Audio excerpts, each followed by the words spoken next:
السلام علیکم students, class 4 کی یہ اردو کی کتاب ہے جس کا چیپٹر آج ہم بلند خوانی کرنے جا رہے ہیں۔ اس چیپٹر کا نام ہے عظیم سپہ سالار حضرت خالد بن ولید رضی اللہ تعالیٰ عنہ۔ باب نمبر یہ 11 ہے، ٹھیک ہے۔ اس کی ہم بلند خوانی سٹارٹ کرتے ہیں۔ حضرت خالد رضی اللہ تعالیٰ عنہ بن ولید ایک بہادر باپ کے بہادر بیٹے تھے۔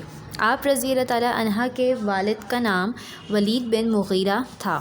آپ رضی اللہ تعالیٰ عنہ قبیلہ قریش کے ایک معزز گھرانے سے تعلق رکھتے تھے۔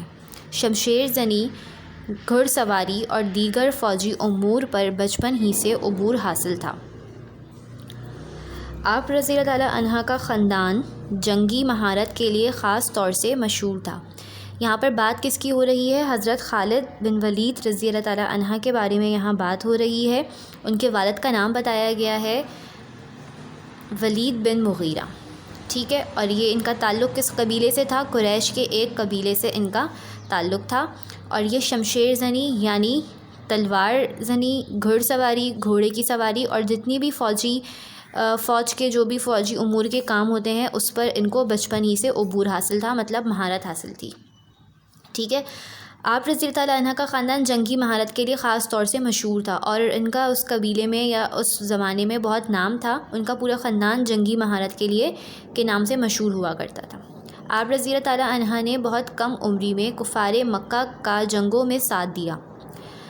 آپ رضی اللہ تعالیٰ عنہ اسلام کے مخالفوں میں سے تھے۔ جنگ احد میں حضرت خالد رضی اللہ تعالیٰ عنہ لشکر مکہ کے ایک دستے کے سردار تھے، ٹھیک ہے۔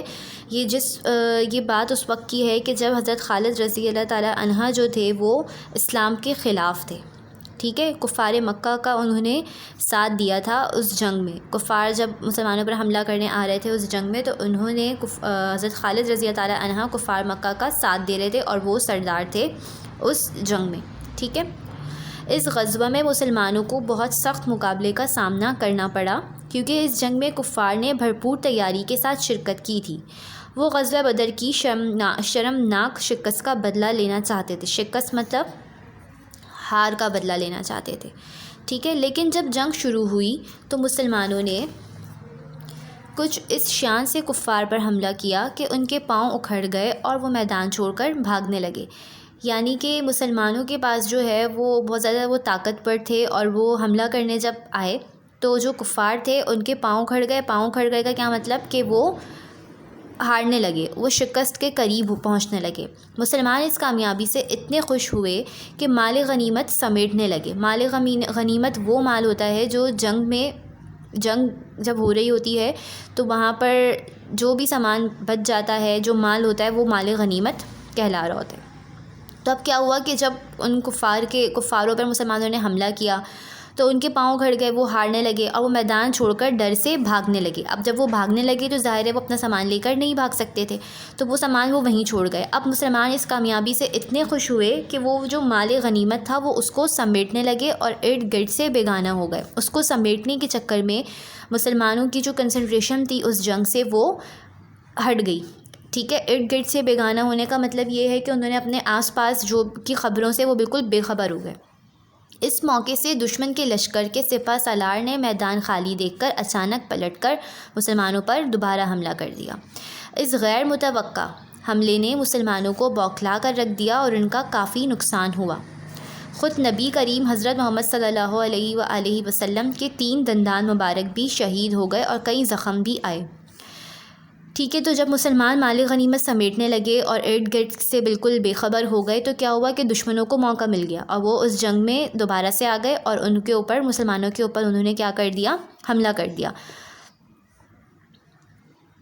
ٹھیک ہے۔ مسلمانوں پر دوبارہ حملہ کر دیا۔ اس غیر متوقع حملے نے مسلمانوں کو بوکھلا کر رکھ دیا۔ غیر متوقع جو ان ایکسپیکٹڈ تھا، مسلمان نہیں سوچ رہے تھے کہ اب کفار جو ہے وہ دوبارہ حملہ کریں گے، وہ سمجھ رہے تھے کہ وہ تو میدان چھوڑ کے بھاگ رہے ہیں، لیکن اس غیر متوقع حملے نے مسلمانوں کو بالکل بوکھلا کر رکھ دیا۔ مطلب مسلمانوں کو ان کے بدلے میں کچھ کرنے کا موقع ہی نہ مل سکا اور ان کا کافی نقصان ہو گیا۔ اور اس نقصان میں کیا ہوا کہ حضرت محمد صلی اللہ علیہ وسلم کے 3 داد جو ہیں وہ بھی شہید ہو گئے اور بہت سارے ان کو زخم بھی آئے، پیارے بچوں، جس سپہ سالار نے مسلمانوں کی جنگ احد میں یقینی فتح کو تقریباً شکست میں تبدیل کر دیا، جانتے ہیں وہ کون تھا؟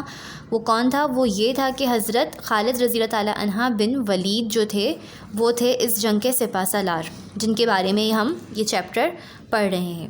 ٹھیک ہے. اب کیا تھا کہ وہ جو مسلمان تھے وہ جنگ بالکل جیتنے والے تھے، لیکن حضرت خالد بن ولید رضی اللہ تعالیٰ عنہ کی وجہ سے مسلمانوں کو وہ جنگ فتح کے بجائے کہاں پہ لے آئی؟ شکست کی طرف لے آئی. ٹھیک ہے. وہ حضرت خالد رضی اللہ تعالیٰ عنہ بن ولید تھے. ایک مرتبہ حضرت صلی اللہ علیہ وآلہ وسلم نماز پڑھ رہے تھے کہ خالد رضی اللہ تعالیٰ عنہ کے دل میں خیال پیدا ہوا کہ آپ صلی اللہ علیہ وسلم پر وار کر دوں، لیکن پھر قریب آتے ہی رک گئے اور دل میں کہنے لگے کہ جس پر حملہ کرنے لگا ہوں اس کی حفاظت تو خدا کر رہا ہے. حضرت خالد رضی اللہ تعالیٰ عنہ جو تھے وہ مسلمانوں کے خلاف تھے اور وہ کفار مکہ کے ساتھ ہوا کرتے تھے، تو اس کا مطلب ہے کہ وہ حضور صلی اللہ علیہ وسلم کے بھی اگینسٹ تھے. ٹھیک ہے. حضور صلی اللہ علیہ وسلم کو بھی وہ نقصان پہنچانا چاہتے تھے. پھر کیا ہوا کہ ایک دن انہوں نے سوچا کہ میں جو ہے حضور صلی اللہ علیہ وسلم پر حملہ کر دیتا ہوں، لیکن پھر انہیں کیا خیال آیا کہ جس کی حفاظت خود خدا کر رہا ہے میں اس پر کیا حملہ کروں گا. اس واقعے کے بعد حضرت خالد رضی اللہ تعالیٰ عنہ بن ولید نے محسوس کرنا شروع کر دیا کہ وہ غلط راہ پہ چل رہے ہیں. اسلام کی راہ سچی ہے اور رسول پاک صلی اللہ علیہ وسلم کی دعوت برحق ہے. ان کو احساس ہوا کہ میں شاید جو کر رہا ہوں وہ غلط کر رہا ہوں اور میں جس راستے پر چل رہا ہوں وہ راستہ بھی غلط ہے. تو انہوں نے کیا کیا؟ رسول پاک صلی اللہ علیہ وسلم کی دعوت برحق ہے اس کا بھی انہوں نے اعتراف کر لیا کہ حضور پاک صلی اللہ علیہ وسلم جو دعوت دے رہے ہیں وہ بالکل برحق ہے، سیدھا راستہ ہے، صراط المستقیم ہے، جس پر چل کر ہم دنیا اور آخرت دونوں میں کامیاب ہو سکتے ہیں. چنانچہ آپ رضی اللہ تعالیٰ عنہ اپنے 2 ساتھیوں کے ساتھ خدمت رسول اقدس صلی اللہ علیہ وآلہ وسلم نے حاضر ہوئے اور اسلام قبول کرنے کی خواہش کا اظہار کیا. نبی صلی اللہ علیہ وسلم نے ان کی آمد سے بہت خوش ہوئے اور پرمسرت لہجے میں صحابہ کرام سے فرمایا. پرمسرت کا مطلب خوش ہونا، ٹھیک ہے، یا پرجوش ہونا. صحابہ کرام رضی اللہ عنہ سے فرمایا، آج مکہ نے اپنے جگر کے ٹکڑے ہماری گود میں ڈال دیے ہیں. قبول اسلام کے بعد وہ اکثر یہ سوچ کر نادم کا مطلب ہے شرمندہ ہونا، وہ اکثر یہ سوچ کر شرمندہ رہتے کہ کفر کے عہد میں آپ رضی اللہ تعالیٰ عنہ نے ہمیشہ اسلام اور نبی صلی اللہ علیہ وسلم کی مخالفت کی. وہ اپنے دل پر یہ بوجھ ہر وقت محسوس کرتے کہ انہوں نے ایسا کیوں کیا. ایک دن ہمت کر کے انہوں نے نبی کریم صلی اللہ علیہ وسلم سے درخواست کی کہ میں نے آپ کی مخالفت کی ہے، دعا فرمائیے کہ اللہ میرے گزشتہ گناہوں کو معاف فرما دے اور مجھے آئندہ اسلام کی خدمت کی توفیق دے.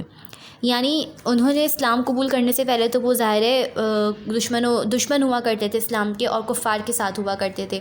ٹھیک ہے. وہ اسلام کے برحق راستے پہ نہیں چلتے تھے. حضور صلی اللہ علیہ وآلہ وسلم کو بھی وہ نقصان پہنچانا چاہتے تھے، لیکن پھر انہیں اللہ نے ان کے دل میں ڈالا کہ وہ جس راستے پر چل رہے ہیں وہ غلط ہے. اور جب انہوں نے اسلام قبول کر لیا، حضور صلی اللہ علیہ وسلم کے پاس آئے اور انہوں نے اسلام قبول کرنے کی خواہش کی، آپ حضور صلی اللہ علیہ وسلم نے ان کی اس خواہش کا بہت احترام کیا اور انہوں نے جب اسلام قبول کر لیا حضرت خالد رضی اللہ تعالیٰ عنہ نے، تو ان کو یہ بات بہت شرمندہ کرتی تھی کہ وہ اسلام قبول کرنے سے پہلے ایک بہت غلط راستے پر چلتے تھے اور آپ صلی اللہ علیہ وسلم کو نقصان پہنچانا چاہتے تھے. تو انہوں نے ان سے کہا آپ صلی اللہ علیہ وسلم سے کہ آپ میرے لیے دعا فرمائیں کہ اللہ مجھے معاف کر دے. حضور صلی اللہ علیہ وسلم نے صدقے دل سے ان کے حق میں دعا فرمائی. پیارے بچوں، اس شخص کی خوش بختی کا کیا کہنا جس کے لیے نبی کریم صلی اللہ علیہ وآلہ وسلم خود دعا فرمائے. خوش بختی کا کیا مطلب ہوتا ہے؟ خوش قسمتی. اس شخص کی خوش قسمتی کا کیا عالم ہو سکتا ہے جس کے لیے آپ صلی اللہ علیہ وآلہ وسلم نے خود دعا فرمائی ہو. ٹھیک ہے.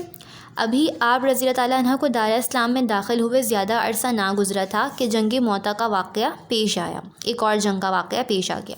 قبول اسلام کے بعد کفار سے یہ آپ رضی اللہ تعالیٰ عنہ کی پہلی جنگ تھی. اس سے پہلے جتنی بھی جنگیں ہوئی تھیں اس میں خالد بن ولید جو تھے وہ کفار کے ساتھی ہوا کرتے تھے، ان کا سپہ سالار ہوا کرتے تھے. لیکن جب سے انہوں نے اسلام قبول کیا تھا تو یہ پہلی جنگ ہو رہی تھی جس میں وہ مسلمانوں کے ساتھ تھے.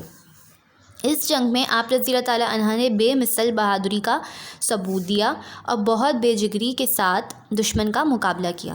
رسول صلی اللہ علیہ وآلہ وسلم جب عرب نے اسلام کے دشمنوں پر غلبہ حاصل کر چکے تھے تو آپ صلی اللہ علیہ وسلم نے مختلف ممالک کے بادشاہوں کو اسلام کی دعوت بذریعہ خطوط دی. ٹھیک ہے. خطوط مطلب خط کے ذریعے دعوت دی. اس سلسلے میں خطوط خط کی جمع ہے. اسی سلسلے میں ایک خط آپ نے پیارے ساتھی حضرت حارث رضی اللہ تعالی عنہ کو بصرہ کی طرف روانہ کیا، مگر موتا کے مقام پر وہاں کے حاکم شرجیل نے انہیں شہید کر ڈالا۔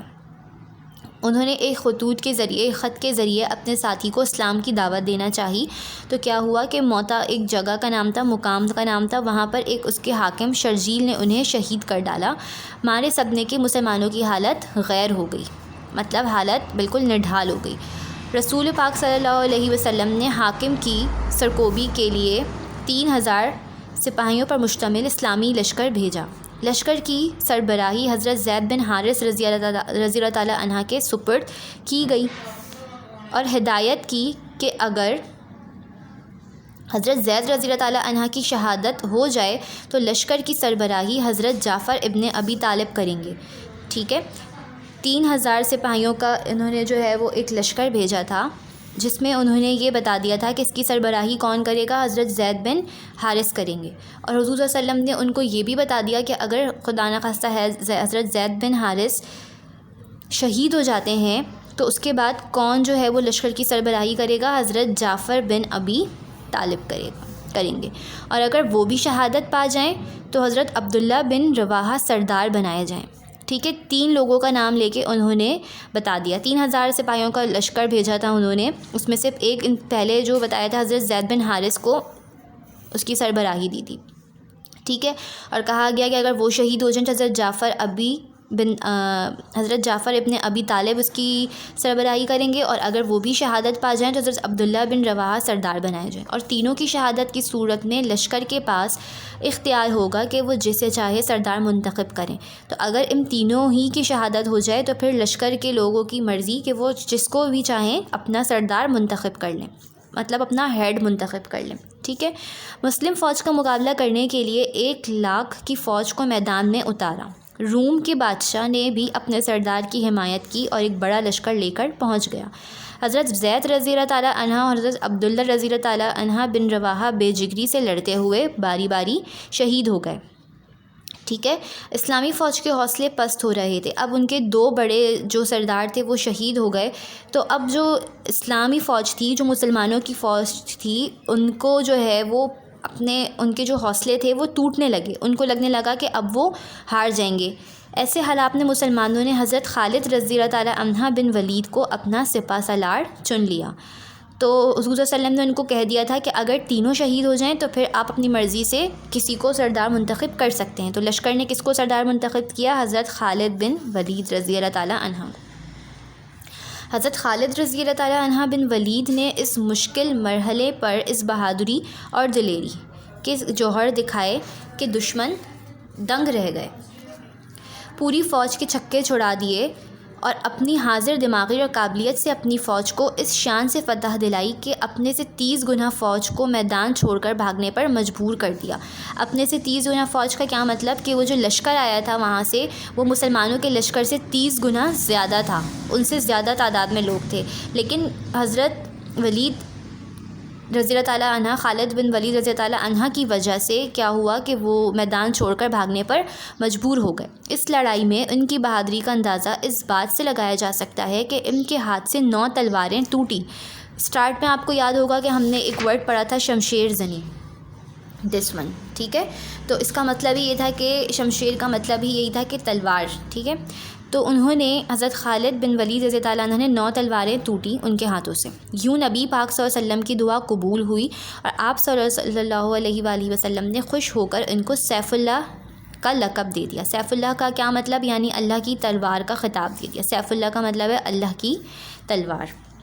حضرت خالد رضی اللہ تعالیٰ عنہ بن ولید نے اپنی حیات میں بہت سی جنگوں میں حصہ لیا۔ حیات مطلب اپنی زندگی میں انہوں نے بہت سی جنگوں میں حصہ لیا، پارٹیسپیٹ کیا۔ آپ رضی اللہ تعالیٰ عنہ جب بستر علالت پر تھے تو اپنے قریب بیٹھے لوگوں سے کہا، حضرت خالد رضی اللہ تعالیٰ عنہ جب بستر علالت، جب وہ بیمار تھے تو اپنے قریب بیٹھے لوگوں سے کہا کہ میں نے انگنت مطلب جس کو آپ گن نہیں سکتے، جنگوں میں حصہ لیا، کئی بار اپنے آپ کو ایسے خطروں میں ڈالا کہ جان بچانا مشکل نظر آتا تھا، لیکن شہادت کی تمنا پوری نہ ہوئی۔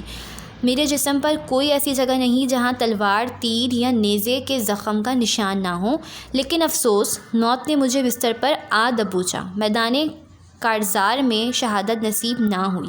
یہ ساری باتیں حضرت خالد رضی اللہ تعالیٰ عنہ کہہ رہے ہیں اپنے قریب بیٹھے لوگوں سے کہ میں نے بہت ساری جنگوں میں حصہ لیا اور میری خواہش تھی کہ میں شہید ہو جاؤں کسی میدان جنگ میں، لیکن مجھے شہادت نصیب نہ ہوئی۔ مجھے بہت ساری چوٹیں آئیں، میرے جسم پہ بہت سارے نشانات ہیں تلوار کے، نیزے کے، زخم ہیں، لیکن مجھے شہادت پھر بھی نہ ملی۔ موت نے مجھے بستر پر آن دبوچا، میدان کاراز میں شہادت نصیب نہ ہوئی۔ حقیقت یہ ہے کہ رسول پاک صلی اللہ علیہ وآلہ وسلم سے سیف اللہ کا لقب پانے والے خوش نصیب کو میدان جنگ میں کون شہید کر سکتا تھا؟ جب رسول پاک صلی اللہ علیہ وآلہ وسلم نے ان کو ایک لقب دیا تھا سیف اللہ، سیف اللہ کا کیا مطلب بتایا میں نے؟ اللہ کی تلوار۔ تو جب سیف اللہ کا لقب دے دیا گیا تو ان کو میدان جنگ میں کس کی اتنی ہمت ہو سکتی ہے کہ وہ اللہ کی تلوار کو شہید کر سکتا تھا؟ یہی وجہ تھی کہ اللہ نے ان کو میدان جنگ میں شہادت نہیں دی۔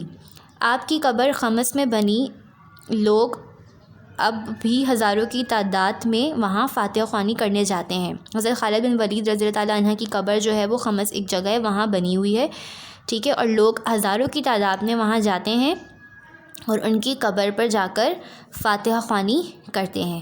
تو یہ چیپٹر تھا ایک عظیم سپہ سالار حضرت خالد رضی اللہ تعالیٰ عنہ بن ولید کے بارے میں، جنہوں نے اسلام قبول کرنے سے پہلے مسلمانوں کے وہ اگینسٹ تھے، مسلمانوں کو کفار کے ساتھ ہوا کرتے تھے، اور جب انہوں نے اسلام قبول کر لیا تو اس کے بعد وہ مسلمانوں کے ساتھ شریک ہو گئے اور انہوں نے بہت بہادری سے ہر جنگ میں حصہ لیا اور پھر وہ اللہ کو پیارے ہو گئے، ٹھیک ہے۔ اور حضور پاک صلی اللہ علیہ وسلم نے ان کو ایک لقب دیا جو کہ کیا تھا؟ سیف اللہ، یعنی اللہ کی تلوار۔ تو یہ تھا حضرت خالد رضی اللہ تعالیٰ عنہ بن ولید کے بارے میں ایک چیپٹر جس میں آپ نے ان کی بہادری کے بارے میں باتیں سنی، جس میں آپ نے ان کے کارنامے کے بارے میں جانا، ٹھیک ہے۔